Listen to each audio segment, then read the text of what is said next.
உங்களுக்கு நிம்மதி உண்டாகுவதாக. தேவனுடைய இரக்கங்கள் அதிகமாவதாக. தேவன் என்ன சொல்கிறாங்கன்னா, இதோ என் உள்ளங்கைகளில் உன்னை வரைந்திருக்கிறேன், உன் மதில்கள் எப்பொழுதும் என் முன் இருக்கிறது. இந்த வசனத்தை தான் தேவன் உங்களுக்கு கொடுக்குறாங்க. ஐயோ நான் என்ன ஆக போகிறேன்னு தெரில, என் கதி அதோ கதி தான், கவலைப்படுறீங்களா?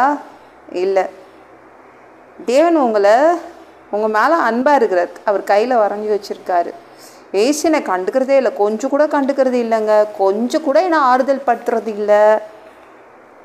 எனக்கே புரியல, என்ன நடக்குதுன்னு தெரியல, கொஞ்சம் கூட எனக்கு ஆசீர்வாதம் அவர் கொடுக்குறதே இல்லை.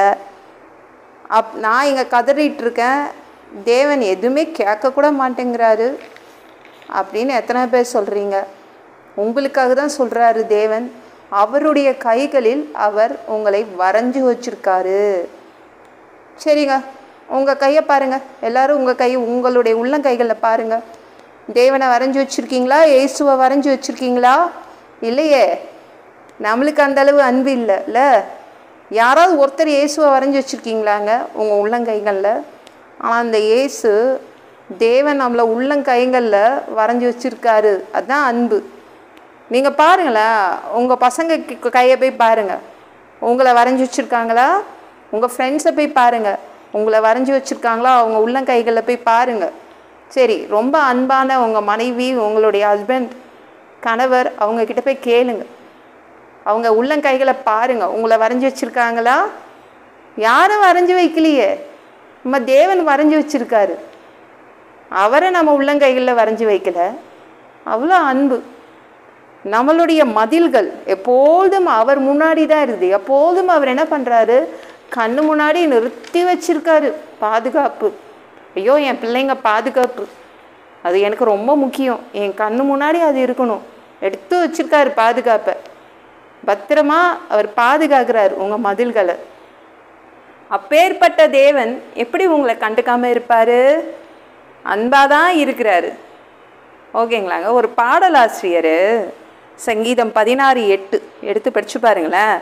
கர்த்தரை எப்பொழுதும் எனக்கு முன்பாக வைத்திருக்கிறேன், அவர் என் வலது பாரிசத்தில் இருக்கிறபடியால் நான் அசைக்கப்படுவதில்லை.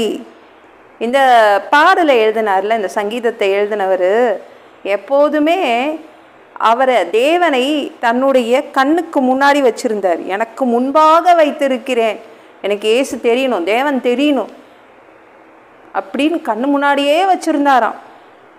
வலது பக்கத்துலேயும் அவர் தான் யாரை வச்சுருந்தாருன்னா தேவனை தான் வச்சுருந்தாராம். கண்ணு முன்னாடியும் தேவனை தான் வச்சுருந்தாராம், வலது பக்கத்துலேயும் தேவனை தான் வச்சுருந்தாராம். அப்படி வச்சிருக்கிறதுனால நான் அசைக்கப்பட மாட்டேன். நீங்கள் தேவனை வச்சுருக்கீங்களா? எந்த இடத்துல வச்சுருக்கீங்க தேவனை?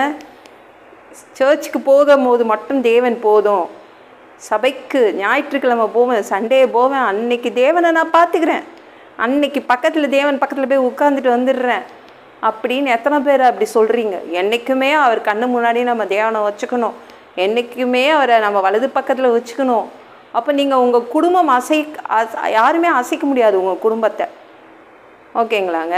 உங்களுடைய வேலையை யாருமே அசைக்க முடியாது, உங்களுடைய நிம்மதியை யாரும் அசைக்க முடியாது, உங்களுடைய ஆரோக்கியத்தை யாருமே அசைக்க முடியாது. எந்த வியாதியும் உங்கள் ஆரோக்கியத்தை அசைக்காது. அவரை கண் முன்னாடி நிறுத்துங்க, சரிங்களா? தேவன் மட்டும் அவர் நம்மளை உள்ளங்கையில் வரைஞ்சி வச்சுக்கணுமா? ஆனால் நம்ம அவரை உள்ளங்கையில் வரைஞ்சி வச்சுக்க மாட்டோமா?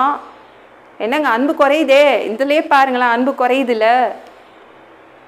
நம்ம தான் அன்பாக இல்லை தேவன் மேலே. நம்ம தேவனை அவர் கண்ணு முன்னாடி நிறுத்தி வச்சுட்டு எப்பொழுதும் வலது பக்கத்தில் வச்சுருந்தோன்னா அவர் நம்மளை பத்திரமா பாதுகாத்துட்டு தான் இருக்காரு. நம்ம கண்ணு முன்னாடி தான் அவருடைய கண் முன்னாடியே நம்மளை வச்சிட்ருக்காரு. பாதுகாப்பாக தான் நீங்கள் இருக்கிறீங்க, அவருடைய கண் பார்வையில் தான் நீங்கள் இருக்கிறீங்க. அதை ஞாபகம் வச்சுக்கோங்க. நீங்களும் அன்பு காட்டுங்க, இயேசு மேலே அன்பு, அவர் மேலே அதிகமான அன்பை காட்டுங்க. ஓகேங்களா? இந்த வீடியோ பிடிச்சிருந்துச்சுன்னா மற்றவங்களுக்கு ஷேர் பண்ண மறக்காதீங்க. கர்த்தர் தாமே உங்களை ஆசீர்வதிப்பாராக.